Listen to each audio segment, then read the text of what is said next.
I was reading some of the works by Bruce Perry.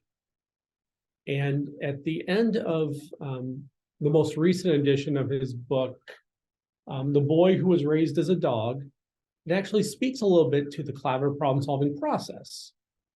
So when I love the book, it made a lot of sense to me. It was highly engaging. And so when I hear this, I'm like, well, I need to learn more.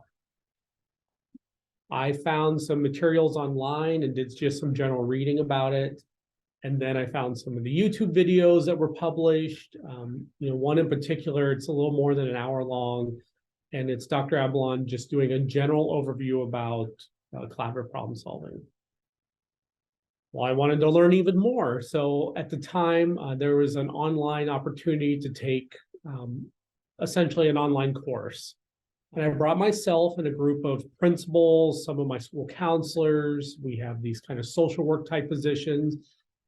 And we all enrolled and we took these classes. And we got done and I sat around the table and said, what do you guys think? And they absolutely said, we love it. That's exactly what we were talking about. We need to learn more. So then I decided I need to get a group of people who are actually through the training. I've been reading the literature online. Let's see where we have a tier 1 training and how many people I can send. And after that completed, they came back and I said, what did you hear? What did you learn? What are the things you're excited about? And they continued to promote yes, the more we hear about this, the further we get into it, the more we agree it's a necessary fix for us. We're about 5,300 kids. We have 11 attendance centers. 71% of our kids this year are eligible for free or reduced lunch, which is the 9th highest in our state. 31% of our kids are within the continuum of the English language proficiency scale, which is the 3rd highest in Iowa and 3rd most saturated in the state. Culturally, about 54% of our kids identify with Hispanic Latino. 30% of our kids identify as white or Caucasian. 7.5% of our kids identify as Asian. About 3.5% of our kids identify as Black or African American. And then everyone else will identify in a multi-categorical way. So we were trying to figure out, how do we work with this unique population in Iowa? And I went with the principals. I went with our intermediate agency. They're called AEAs, or Area Education Agencies. And a group of 20 of us went down to a summer tier 1. And we all came back with just our mind spinning of, this is our missing piece. What do we need to do? And then fate happened. About 2 weeks later, EF3 tornado came through our community. And in a community like ours, that is really a very blue-collar community, it devastated things. It hit through some of our major businesses, residential area. And so many of our families were displaced and they were dealing with trauma. So we decided to bring Dr. Ablon in and address all of our staff for the first day of school, as well as then ask him to do some parent groups in the evenings. We got such tremendous feedback off of it that we thought, this is something that makes sense here in Marshalltown. This is something we need to develop and grow. And since 2017-18, we've been working to do that as systematic as we can.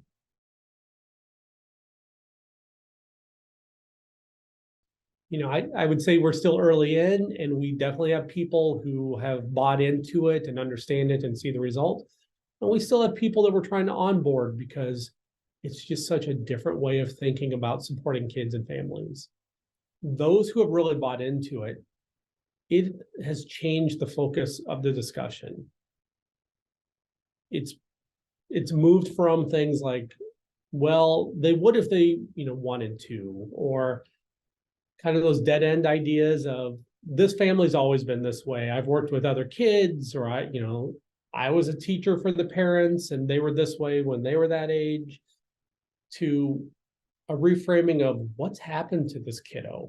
What about this situation is so difficult for them that I've seen them do this before, but today they can't. And it's really made our conversations in those situations more solution focused. And it also improves the relationship.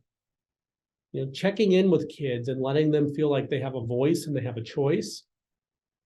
You just can't put money in the bank quick enough that way, so that when you have those days where you have to really hold to your own expectations, that relationship's in a place where you can get some buy-in from the kids as well, and they don't always feel like you're imposing your will on them. So we're seeing in settings where people are really invested in it, good relationships, ability to have difficult conversations, and really a problem-solving philosophy.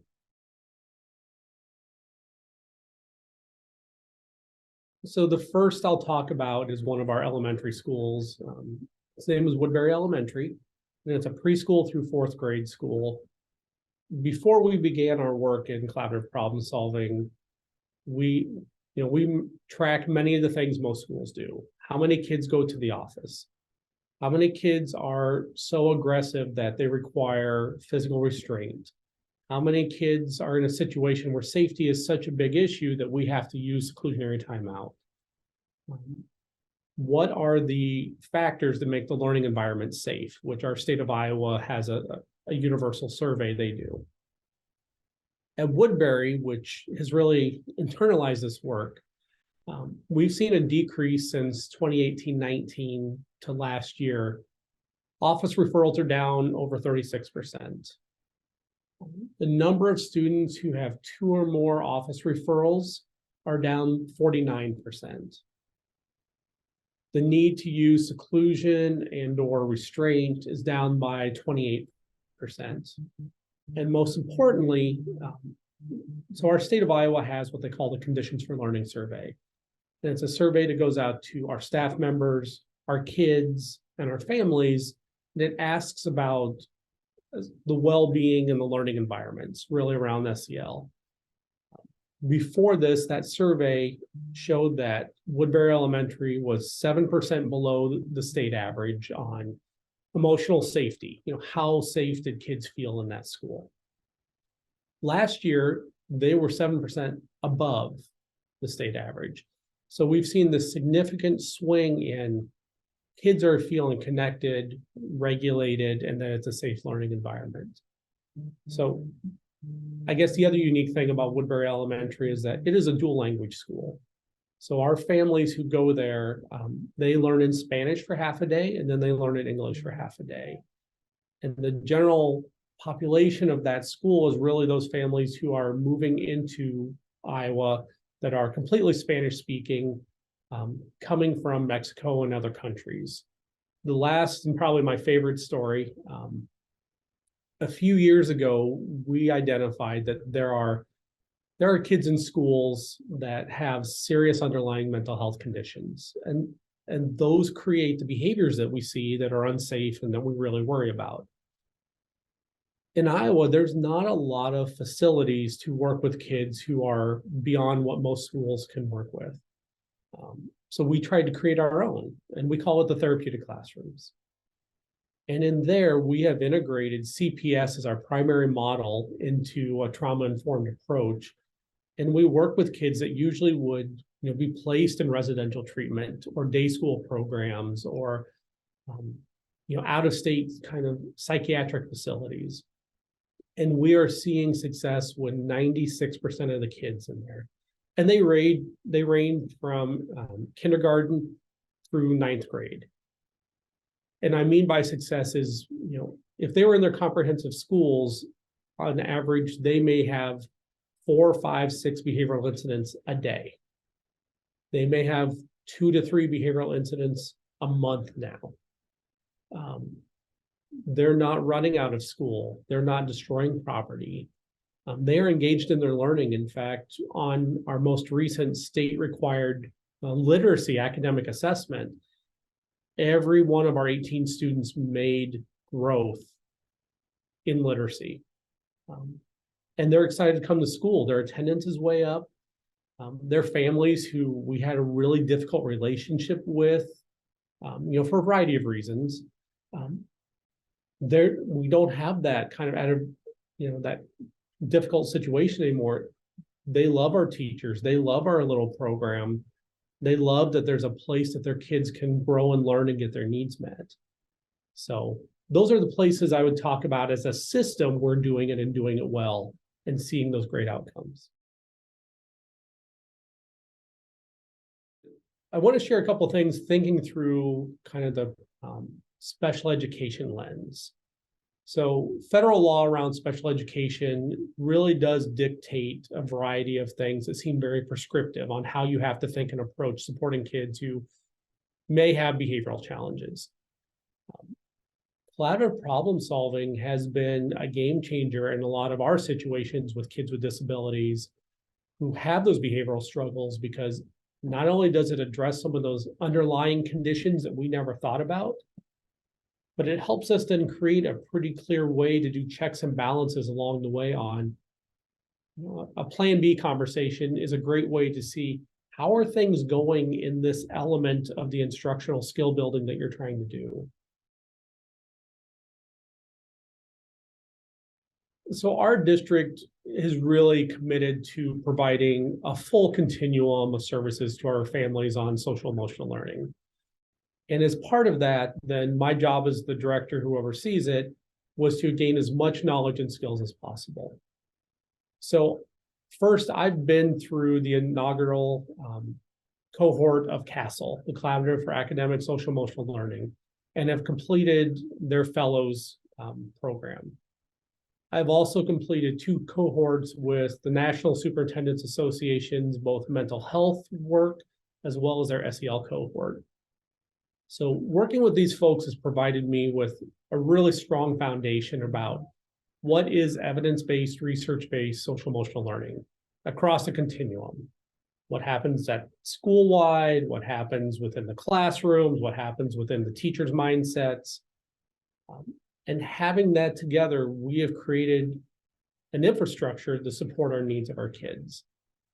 Foundationally, we had to get on the same page about what are our common beliefs about kids.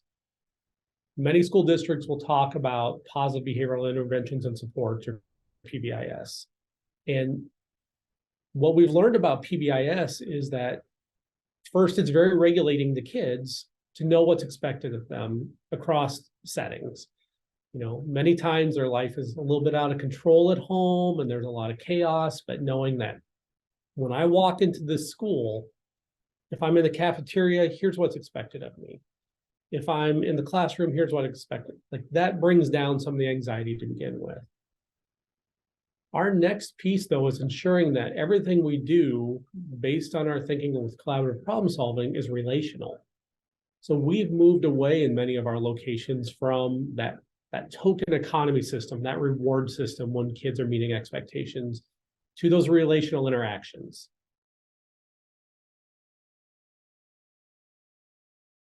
I would also ask people to look carefully at the components of the other approaches that they're using.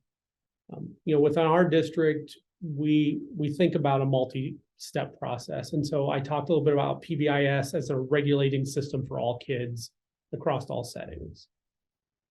We also use classroom approaches. Responsive classroom is something we use at the elementary. And we have found that CPS has such a great companion component to that responsive classroom model that they go hand in hand. It's not, are we doing this? Are we doing that? We're supporting all kids under a common framework, and the language complements each other. With our older kids, capturing kids' hearts has been an approach that we found really beneficial. And again, as the language of CKH and language of collaborative problem, they support each other and the framework and the thinking behind it. So I would say, I don't want people to think about, within an integrated system, there are going to be a number of components. You're making a stew here and you got a bunch of ingredients in this stew. And I've found that CPS is integrated very well into our stew that also has evidence-based and research-based behind every piece of it.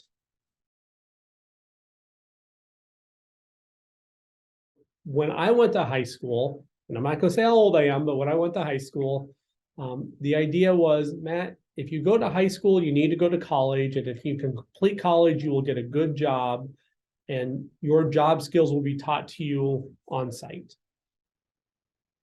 Many of the things that I thought were skills back then, now I can learn from YouTube, or there's a video somewhere to teach this. The things that weren't taught to me that now we're hearing kids need to have are conflict resolution skills, problem solving skills, critical thinking skills, an internal drive to be successful in something with a level of independence. And so as we think about now, those are our umbrellas or goals for, those soft skills. Collaborative problem solving lends itself perfectly to it. It's teaching kids how to deal with difficult situations and not getting upset, essentially, staying regulated. So something has happened that I wasn't predicting, and so I'm going to get upset about it. Let's pause. Let's keep ourselves regulated and start problem solving. How do we address this issue? Whether it's with a task, a situation, another person, it's a very generalizable set of skills, I would say, across all those soft skills for employability.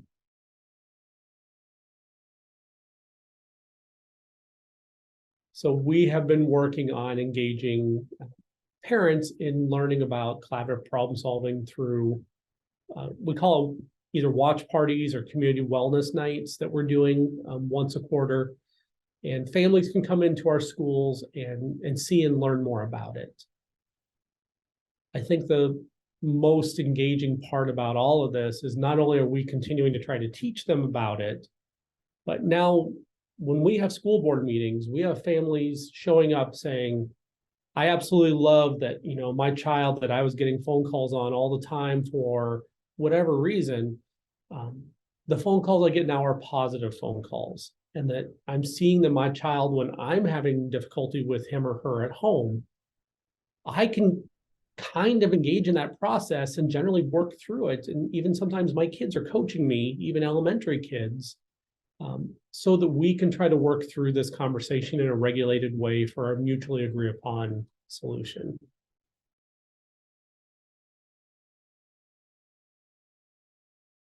The other thing, and I'm excited and also a little bit embarrassed to say this, the kids take to it well and quickly.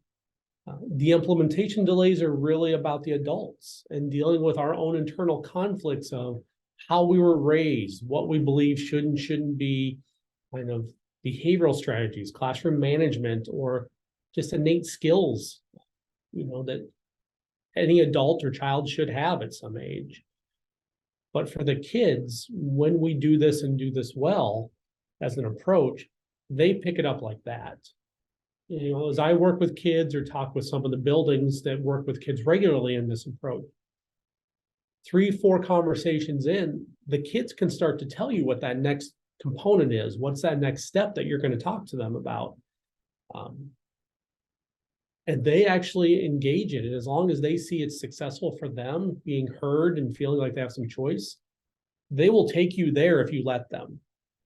So that was another real surprise of, it's the kids that this is, going super easy with. It's the adults that we're going to have to work through a variety of different things to try to get, their neurocognitive skills aligned with what we're doing here.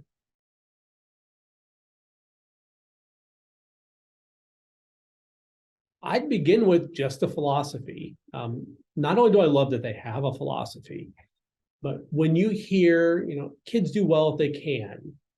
If kids could do well, they would do well. And so our job, is to figure out what are the things getting in the way of them doing well. Like just that general umbrella of thinking to every situation. It was an aha moment for so many of us who went through either the online training or went in person to Tier 1. Because like so many, it wasn't our thinking was what happened to this child or what is getting in the way for this child. It was, they're just being lazy, or, what is the bigger carrot or stick I can wave at them to get them motivated to do this? What do I need to do to compel them to move forward? Instead of what do I need to do to lift them up and support them so they can move forward? So that first part was just amazing aha for so many of us. And it's so simple. Yes, it is skill problems. You're right. I look at them, they are trying harder than most other kids that, these skills are already there and it happens easy.